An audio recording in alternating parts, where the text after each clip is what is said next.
What is going on, guys? Jason Burke here, Styles Clash for Life, coming at you on YouTube, and today I am wrestling with myself. I've got my NXT Takeover Brooklyn 3 predictions.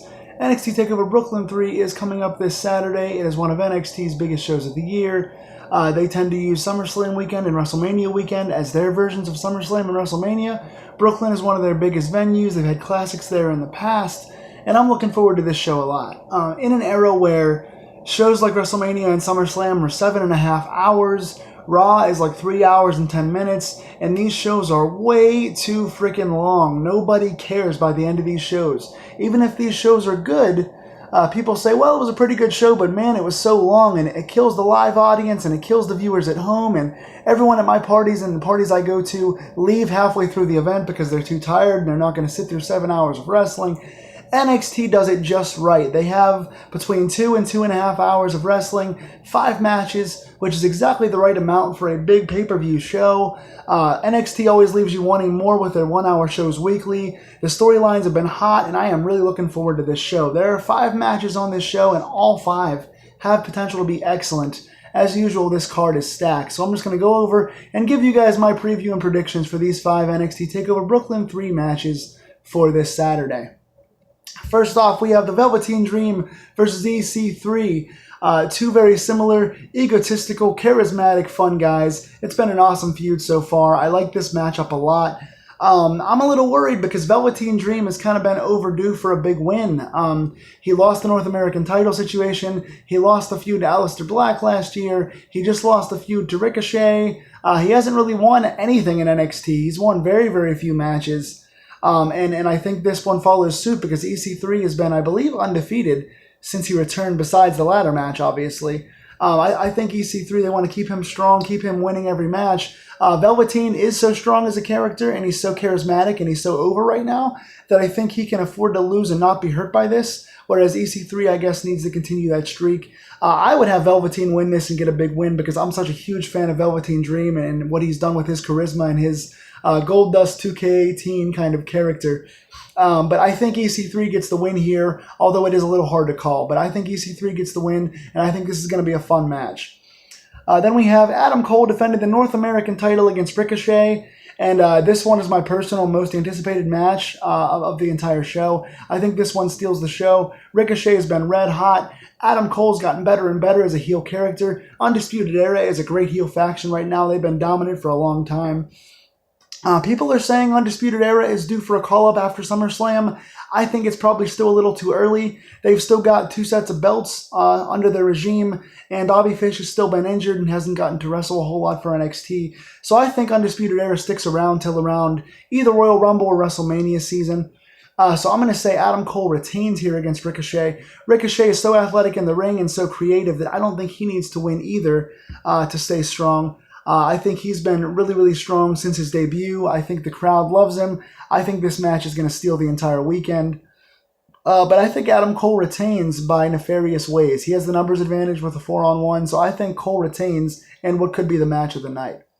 Then we have for the NXT Tag Titles, the Undisputed Era of Kyle O'Reilly and Roderick Strong against Mustache Mountain of Tyler Bate and Trent Seven. These two have had 2 classic matches already. They had the awesome 6-man tag and the awesome tag title match on the UK tournament weekend, and they had the really great tag title rematch when the Undisputed Era won back the tag titles. So Mustache Mountain and Undisputed Era are 1-1 in tag team matches, and both were excellent, so I have no reason to believe this won't be excellent again. I've loved the stories in these matches. I think Tyler Bate has shined in these matches. He's one of the best up-and-coming wrestlers in the game right now. Roderick Strong's been red hot. Both teams know how to work a good tag style. Undisputed Era's got the slow-paced working, the body parts, and the technician style. Mustache Mountain has some underrated speed and power game. They're the high-risk maneuver team. I think it's a good clash of styles, and this one should be another great match. I don't see the belts going back and forth another time. I think Undisputed Era retains here. They just won the belts back a few weeks ago. So I think Undisputed Era wins this match and finishes the series and moves on to go face War Raiders at the next big show for Survivor Series weekend, which I'm looking forward to a lot. Then we have for the NXT Women's Championship, Shayna Baszler defending against Kairi Sane. These two had a very, very good match at the Mae Young Classic Finals. I was looking forward to a different challenger for Shayna Baszler.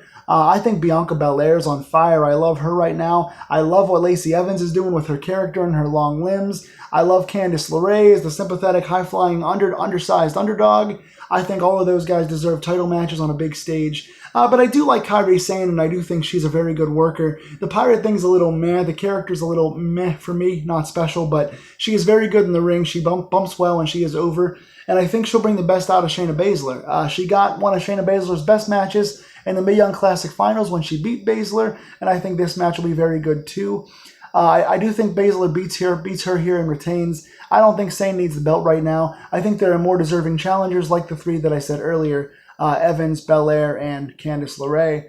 But I think Baszler evens the score here at 1 apiece and beats Sane to retain the title. I think Baszler still needs some work in the ring, but I do like her work in the body part. She works a different style. She has a more realistic style than a lot of the wrestlers right now going, which is nice. She's still a little choppy in transitions and still needs to add a little more offense, but I do enjoy her overall, and I do think she will retain here by pass out or by pinfall. I don't think Sane submits, but I think this should be a hot match, and I think Baszler retains. Then for the NXT World Championship in a last man standing match, Tommaso Ciampa defends against Johnny Gargano in what could be the final match of their series. Ciampa, did they split? I'm trying to think of who won the first match. I know Ciampa won the last one with the DDT on the exposed ring.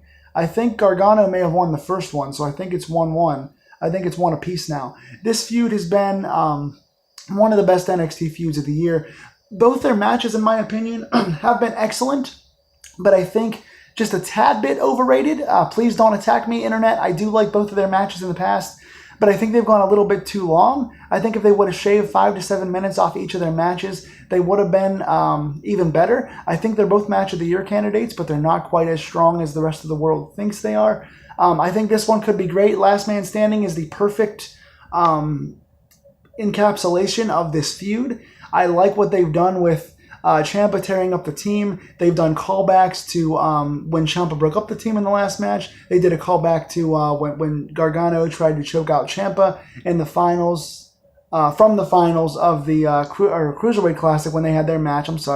And then, so every single one of their matches has great storytelling, great intensity. They call back to the previous feud. They call back to their previous matches. The crowd's super into it. Gargano has kind of become the person he hates right now. Gargano inadvertently caused Ciampa to win the championship and is now becoming somebody he hates. So Ciampa has risen to new heights as a heel, and Gargano is kind of getting more intense and more killer instinct as a babyface. And this feud has been excellent. I think this match is going to be excellent. I think depending on the length of time they give this, if they don't give it too much time, so give it like 25 minutes instead of 35, I think it'll be the best match of their series. Last Man Standing is a great stipulation and fits this very well. But Ciampa just won this title, and I think that it makes sense for him to retain. He's the heel, and it makes more sense for them to stretch, if they're going to stretch this out any further, for Ciampa to get the win here. No sense flipping the belt right to Gargano.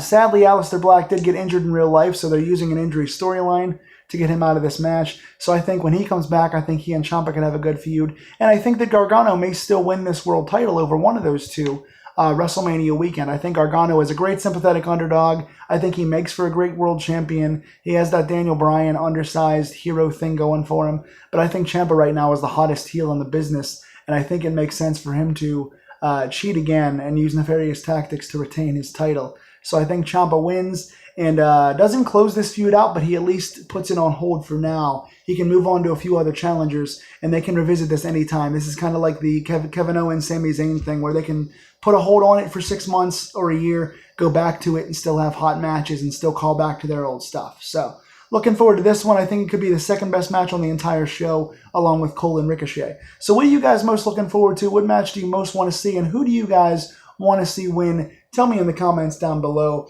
Come back tomorrow. I'm going to do my SummerSlam predictions. And if I have time after this weekend, I will do NXT TakeOver Brooklyn 3 and SummerSlam review shows as well. So if you guys want to see predictions and results on my channel this coming week, check back in. I will see you guys at the next opening bell. This has been Wrestling with myself. Take care.